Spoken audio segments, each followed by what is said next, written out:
Close your eyes for a moment. Can you hear it? The screech of a dial-up modem connecting to the internet. The click of a VHS tape sliding into a player. The sound of a metal key turning in a lock as you let yourself into an empty house after school. If these sounds trigger something deep in your memory, you're part of a generation that psychology researchers say develops psychological traits so rare, they may never be replicated again in human history. You see, if you grew up in the 1990s, you experienced something extraordinary. You lived through the last analog childhood and the first digital adolescence. You occupied a razor-thin window in human civilization where life changed faster than at any other point in recorded history. And according to recent psychological research, this unique experience fundamentally rewired your brain in ways that make you psychologically distinct from every generation that came before and every generation that will come after. But here's what's truly fascinating. Most people who grew up in the 90s have no idea they possess these traits. They've become so deeply embedded in how you think, how you solve problems, and how you relate to the world that they're invisible to you. Until now. Let's start with perhaps the most powerful trait. Research from multiple universities studying generational differences has identified something remarkable about 90s kids. You possess what psychologists call adaptive resilience. This isn't just regular resilience.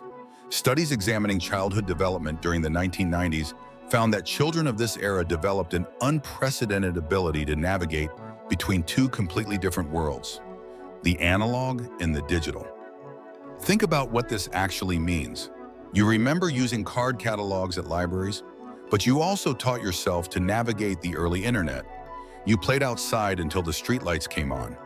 But you also spent hours mastering early video games and navigating DOS commands. Your brain literally had to build neural pathways for both pre-digital and digital thinking. Neuroscientists studying this transition have found that people who bridge this divide developed enhanced cognitive flexibility. Your mind learned to constantly adapt, to switch between different modes of problem solving, because the world around you was transforming so rapidly. But there's something even more intriguing beneath the surface. Research published in developmental psychology journals examining the phenomenon of so-called latchkey children reveals that nearly 30% of 90s kids regularly spent significant time unsupervised. You came home to empty houses. You figured things out on your own. You made your own snacks, did your own homework, and solved your own problems without immediately texting a parent for help. Now, psychologists studying this extensively in the 1990s initially worried this might be harmful. But what they discovered was shocking. Multiple studies found that latchkey children, when properly supported, developed extraordinary levels of independence and self-reliance that persisted into adulthood.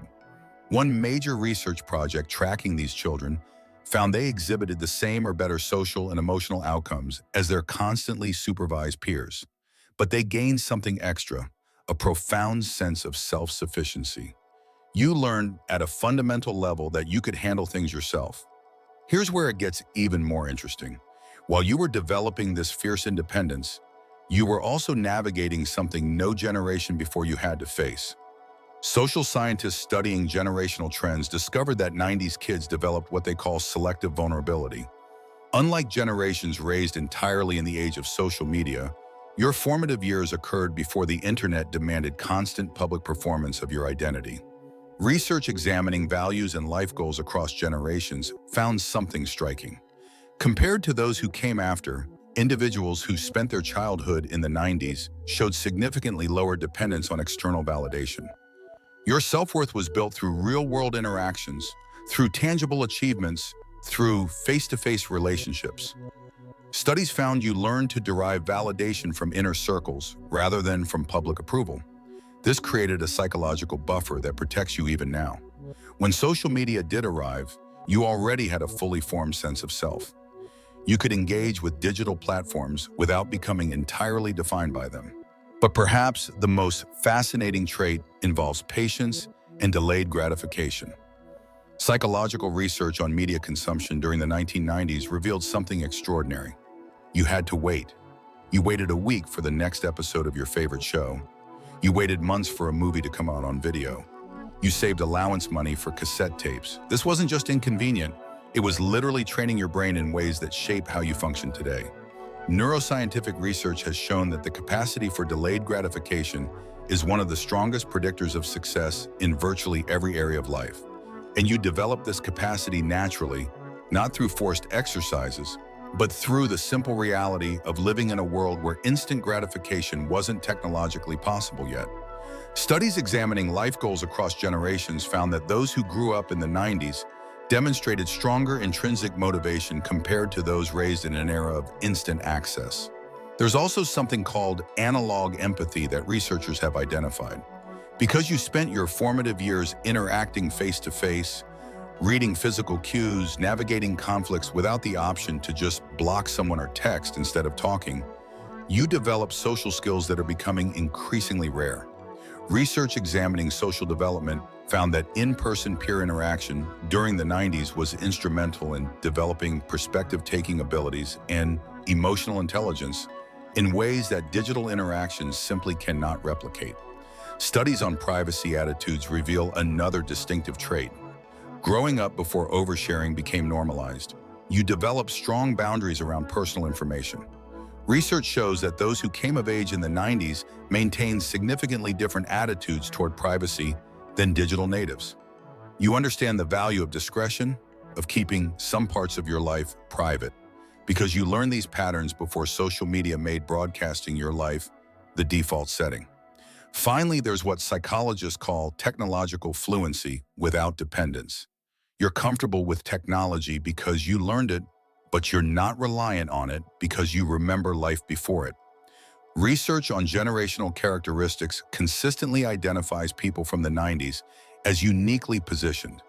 You can troubleshoot technical problems better than older generations who struggle with digital literacy, but you can also function without constant connectivity in ways younger generations often cannot. So here's the truth that emerges from all this research. If you grew up in the 1990s, you're not just nostalgic for simpler time, you're carrying psychological traits forged in a unique crucible that will never exist again. You're independent, yet connected, patient, yet adaptable, digitally fluent, yet not digitally dependent, private, yet socially skilled. You bridge two worlds, and that bridge lives inside your mind. The next time someone dismisses the 90s as just another decade, remember this. Psychology says you're not ordinary. You're a generation that developed rare traits precisely because you grew up in a moment of unprecedented transition. And those traits, invisible as they may be to you, are shaping every decision you make, every problem you solve, every relationship you build. You are, in the most literal psychological sense, unique. And now you know why.